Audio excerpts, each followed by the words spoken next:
Welcome to the Deep Dive. We're here to cut through the noise of those dense financial reports and really pull out what you need to know. That's right. Today, we're cracking open Western Alliance Bank Corporation's second quarter 2025 earnings call. And it was quite the quarter. Oh, definitely. This wasn't just, ticking the boxes. It was a genuinely strong performance, really beat expectations. Yeah. And it showed what looks like a really clear inflection point in their profitability. Absolutely. When you look at the actual results, Q2 2025, it was marked by significant business momentum for Western Alliance, really surpassed what a lot of folks anticipated. Mm-hmm. They reported over $1 billion in sequential loan growth. Again, second quarter in a row. Second quarter running, yeah. And importantly, it was efficiently funded. Nearly $2 billion in quarterly deposit growth covered that. That's not just growth. That's, like you said, well-managed growth. Exactly. That sustained loan and deposit momentum is impressive. But it wasn't just about the top line, was it? No, not at all. We saw some real strength in their net interest margin, the NIM, which is just crucial for any bank. Indeed. Their NIM, it notably rose by 6 basis points sequentially, got back above 3.5%. Which is pretty good right now. A standout performance, yeah. Especially when so many banks are seeing margins get squeezed. Right. And Western Alliance's ability to do this, it was driven by robust earning asset growth, but also, favorable tailwinds from CD repricing, basically lowering the cost on some of those deposits. Mm-hmm. Smart management. It highlights a real competitive edge there. Yeah. And on the asset quality side, things performed pretty much as expected. Criticized loans actually saw a decline, down $118 million. So we're seeing strong, efficient growth, improving margins, stable asset quality. That sounds like, a winning combo. It really does. And the profitability metrics, they certainly seem to confirm that picture, that inflection point you mentioned. Absolutely. Profitability saw a really significant shift. Return on average tangible common equity, or ROTCE, hit 14.9%.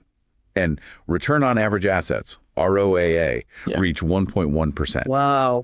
Both of those are notable improvements just from Q1. Right. When you see metrics like that, it really points to a well-managed institution that's, executing its strategy effectively. Okay. So with those impressive numbers in mind, let's shift a bit. Let's talk about something that really caught our attention on this call. Mm-hmm. A strategic leadership move. It feels like it speaks volumes about Western Alliance's forward vision. Yeah, the CFO transition. Exactly. They're not just reporting the past. They're actively shaping their future here. Dale Given, after an incredible 22 years as CFO. Yeah, long tenure. He's moving to a newly created role, Chief Banking Officer of Deposit Initiatives and Innovation. He'll oversee 6 standalone deposit verticals. That's quite a move. It really frees him up to focus on what management called an inflection point in deposit services. And Vishal will take over as CFO. Correct. After a 90-day transition, he joins early in Q4, and management was really clear on this point. They emphasized this change, which Dale himself actually suggested. Oh, interesting. Is designed to augment the team's skill sets, capitalize on new opportunities. It's not signaling some big change in the bank's overall strategic direction. The core focus, they said, remains steadfast, organic growth, aiming for that $100 billion large financial institution, or LFI, level. Within the next 18 months or so. Yeah, that's the timeline. That is a powerful signal, though. A long-tenured CFO moving into a new growth role instead of just, retiring or leaving says a lot about priorities. It really does. But are there any potential challenges with a big leadership transition like that, even if it's internally driven, like continuity during the handover? It's a fair question, but the fact that it's a deliberate 90-day transition and that Dale proposed it himself suggests it's pretty well planned, collaborative, should minimize disruption, ensures a smooth handover, and leverages Dale's deep expertise in a critical growth area, deposits. Makes sense. It points to a deep bench, maybe, and focusing on the long term. I think so. All right. So with that strategic leadership shift happening, let's dive back into some more of the detailed financials. Because the numbers, they really do tell a compelling story. They do. Net interest income, NII, came in near $700 million. Almost, yeah. That's 7.2% growth quarter over quarter, which is almost 29% annualized? Pretty much. Oh. And that strong NII growth, that drove their pre-provision net revenue, PPNR, up 19% to $331 million. And that NII growth wasn't just a one-off, right? It was backed by solid fundamentals. Definitely not a fluke. Strongly supported by earning asset expansion. Average earning assets grew 17.3% annualized late in the quarter. Wow. backed by very robust organic loan growth and also increased average securities balances. And non-interest income saw a big jump too. How much? Rose 16.4% quarter over quarter, $148 million. Okay, let's drill into that non-interest income a bit. Mortgage loan production volume, that was up 25% year over year. Yep, contributed about $78 million to mortgage banking revenue. But it's interesting, they noted core mortgage banking revenue is kind of tracking flat year over year. Right. And future growth is expected mainly from commercial banking. That feels like a deliberate pivot, doesn't it? It absolutely is. They're clearly shifting focus to commercial banking activities for fee income. Mm-hmm. A potentially more stable, more scalable revenue source. Okay. And expenses. On the expense side, non-interest expense did increase about $14 million quarter over quarter, but that was mostly due to seasonal things, ECR-related deposit costs. ECR, expense credit rate, those internal bank. Sure. Exactly. Those tend to be seasonally higher, so not really a red flag. Okay. And crucially, the bank showed solid operating leverage. Net revenue grew nearly 9%. Nice. Significantly outpacing that sub 3% growth in non-interest expense. That's what you want to see. Yeah, led to an improved adjusted efficiency ratio, down to 52% from 56% in Q1. That operating leverage is absolutely key. Shows how efficiently they're turning revenue into profit. And speaking of efficiency, let's look at the balance sheet strength. It expanded quite a bit this quarter. It did. Total assets grew by almost $4 billion from Q1, up to $86.7 billion. And a lot of that was core lending. Yeah. Held for investment, HFI, loans grew $1.2 billion in the quarter. And commercial and industrial C&I loans made up over 2/3 of that. Okay. Spanning areas like, regional banking, innovation, and tech banking, even home builder finance. Diversified. And deposits, how did they fund that? Deposits grew $1.8 billion, which is impressive on its own, but even more so because they strategically let $300 million in wholesale broker deposits run off. The higher cost, less sticky stuff. Exactly. They saw solid growth in non-interest-bearing savings, money market products, core deposits. Good mix. And what's really fascinating here, their digital asset banking program Oh, yeah. generated $400 million of quarterly growth, just providing services for blockchain payments. It's an interesting niche. Very. And regional banking deposits are also strong, up nearly $800 million. So they're not just growing deposits, they're actively managing the mix, pushing towards more stable, lower cost sources, and they've got this differentiator in the digital asset space. Precisely. What about borrowings? Did they have to lean heavily there? Borrowings did increase by $1.9 billion. But this was mainly used to fund higher average held for sale, HFS, loan and securities balances that grew faster than deposits.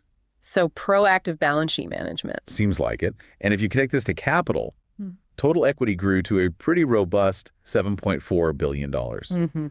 And their tangible book value per share, this is a big one, climbed an impressive 15% year over year, $55.87. Wow. That's been a consistent hallmark for them. They've actually exceeded peers by over 7 times on that metric for the past decade. 7 times. That's a significant outperformance in tangible book value. It really is. And how do their capital ratios look? CET1. Their common equity tier 1, CET1 ratio is healthy, 11.2%. And their adjusted capital ratio, which includes lower AOCI marks and the ACL, that's at 11%. And AOCI being the accumulated other comprehensive income, unrealized gains losses. Lower harks are good there. Right. That overall capital position ranks slightly above the median for their peer group, the $50 billion to $250 billion banks. So, solid footing. Robust, well-capitalized. Yeah. On asset quality, like we said, criticized loans declined, but other real estate owned, RAO, did increase. Okay. Up $167 million. That was from taking possession of 5 office properties. Okay. Taking over office properties, that sometimes raises a red flag, right? Especially now with commercial real estate. It can, yeah. How's management positioning this? Are they confident it won't blow up their charge-offs? What's the plan? It's a critical question, and they addressed it directly. Management expressed optimism about these specific properties. Really? Why? They noted their aggregate operating revenues actually exceed expenses right now. Oh, that's a positive sign. It is. They expect steady movement towards resolution, dispositions this year. Mm-hmm. They say leasing, occupancy, net operating income trends are stabilizing for those assets. And importantly, these were taken onto the books at current valuation, less liquidation costs. So they're not expecting it to adversely impact charge-off behavior down the line. Got it. And overall charge-offs for the quarter? In net loan charge-offs were about $30 million, or 22 basis points of average loans. Yeah. Pretty contained. And the allowance for credit losses? The ACL. That increased to $395 million.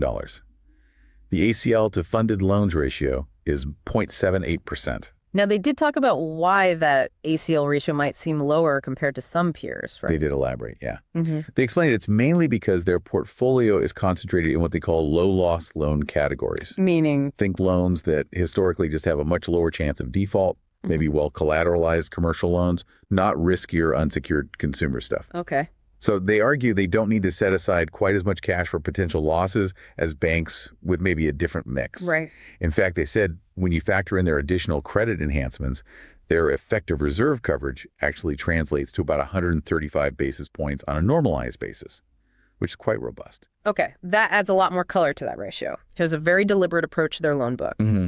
Now let's pivot to the future. Their updated 2025 outlook and the macro picture. What are they projecting for loan and deposit growth for the full year? They actually reiterated their full-year outlooks, still expecting $5 billion in loan growth and $8 billion in deposit growth. So confident they'll hit those targets. Seems so. And what about net interest income guidance? Any change there? Yes, actually revised higher, now expecting 8-10% growth for the full year. Higher? Why? Well, it's attributed to a shift in their rate cut projection. They're now anticipating just 2 25 basis point cuts, September and December. Later than maybe previously thought. Right. And that delay, combined with their sustained strong loan growth, should actually boost NII. Full year NIM is expected to be around 2024's level, upper 3.5%. Interesting. So delayed cuts are actually a net positive for their NII, given their balance sheet structure. Seems to be the case, yeah. What about non-interest income guidance? Also revised higher. Again, 8-10% growth expected. And the drivers there? Success in, building those holistic customer relationships, growth in commercial banking fees, and also the positive impact of higher rates on servicing income and MSR valuations. Got it. And expenses for the year? Non-interest expense, now expected to be between 1-4% growth for the year. Operating expenses projected somewhere between $1.495 billion and $1.515 billion overall. Okay. And their view on asset quality going forward, any shifts expected? Their outlook anticipates full-year net charge-offs around 20 basis points. Pretty low. Yeah. And they expect criticized assets to actually decline over the next several quarters, so reinforces their confidence in managing credit, even now. Okay, this next point really highlights how proactive Western Alliance management seems to be. They're not just dealing with today, they're laying groundwork for a huge regulatory step, crossing that $100 billion LFI threshold. Right. And they've already embedded the spending for that readiness into their projections. But they're also watching those talks in D.C., right? About potentially raising the Category 4 LFI threshold, maybe up to $250 billion. Very closely. This is a huge strategic point for them. They explicitly said on the call that such an adjustment would significantly benefit them. How so? Well, it would give them more room for accelerated organic growth, free up tech resources they're currently earmarking for LFI readiness. So they could redirect that to product development, AI. Exactly. And allow for faster strategic moves overall. But despite hoping for that change, they're not banking on it. No, they're wisely proceeding with the current readiness plans as if the threshold won't be raised. They don't want anything slowing down their growth trajectory now. Smart. Plan for the current rules, hope for the upside. Precisely. Plan for the worst, hope for the best, essentially. So let's bring it back. What does all this mean for you, our listener? Why should you care about this deep dive into Western Alliance's earnings? Well, I think this call offers a really crucial glimpse into a bank that isn't just, reporting numbers. They're proactively managing their funding, optimizing the balance sheet, expertly handling credit exposures, all while thinking strategically about future growth and potential regulatory shifts. That consistent positive turn in profitability, the strong capital, it really paints a picture of a well-run shop. It really does. Underscores a financially sound institution. And that strategic CFO transition we talked about, how important is that piece for understanding them? I think it's immensely important. Having a seasoned exec like Dale Given pivot to lead deposit innovation, that signals a really aggressive, focused effort to optimize funding. Especially leveraging growth areas like digital assets. Exactly. And their upfront discussion and prep for the LFI threshold, it just shows foresight, right? Navigating complex regulations. Yeah. And there's that clear strategic advantage if the threshold gets raised. Could accelerate growth, tech advancements. What about the details on asset quality, the ORAU management? That provides real transparency. It reinforces confidence in their ability to resolve credit issues. Especially important with all the noise around office CRE right now. They're not ignoring problems. They're actively managing them. And finally, those upward revisions to guidance for revenue drivers. Driven by loan growth and the rate outlook? Yeah, it suggests continued positive operating leverage and just a generally confident outlook on profitability. So the question for you, the listener, is what stands out to you? Maybe it's their unique strength in digital asset banking. Or perhaps it's that proactive OREO management, how they're working to stabilize charge-offs. Think about how these things might differentiate them, impact their long-term performance and market position. Okay, now for our This Is Not Financial Advice segment. Time for an outrageous but plausible trade idea, something to chew on. Right. Given Western Alliance's really consistent, significant outperformance in compounding tangible book value per share, we mentioned over 7 times peers in the last decade. Yeah, that's huge. Coupled with their current strategic spending that's already baked in for future growth and that LFI readiness. Here's a thought. A compelling, though definitely speculative, trade could be taking a long position in Western Alliance stock. Okay, long WAL. But predicated on what specifically? Predicated specifically on an accelerated return of capital. Okay. So linked to that LFI threshold discussion. Exactly. Management explicitly said that if the proposed LFI threshold increase to $250 billion happens. Which would free up resources. Right. It would allow the bank to, in their words, flex their muscles at a faster pace. So this scenario could unlock substantial excess capital, much sooner than expected, potentially leading to a big increase in share buybacks, maybe a special one-time dividend. Or even some opportunistic accretive M&A way before that 2027 LFI crossing they're currently planning for. Precisely. So it's basically a bet on a favorable regulatory change, directly boosting shareholder value through aggressive capital deployment, way beyond their already strong organic growth path. Outrageous. Maybe a bit. Plausible. Given the context and management's comments, certainly within the realm of possibility. Something to watch. Definitely something to keep an eye on. So, to recap then, Western Alliance Bank's Q2 2025 earnings call highlighted strong performance, those strategic leadership shifts focused on deposit growth, and a confident outlook backed by some really proactive balance sheet management. And remember, everything we discussed today, it's purely for informational purposes. It is absolutely not financial advice. Please do your own research. We just encourage you to think about the long-term implications of the bank's strategy, especially those unique deposit initiatives and how they're preparing for whatever the future regulatory environment holds. Thanks for joining us for this deep dive.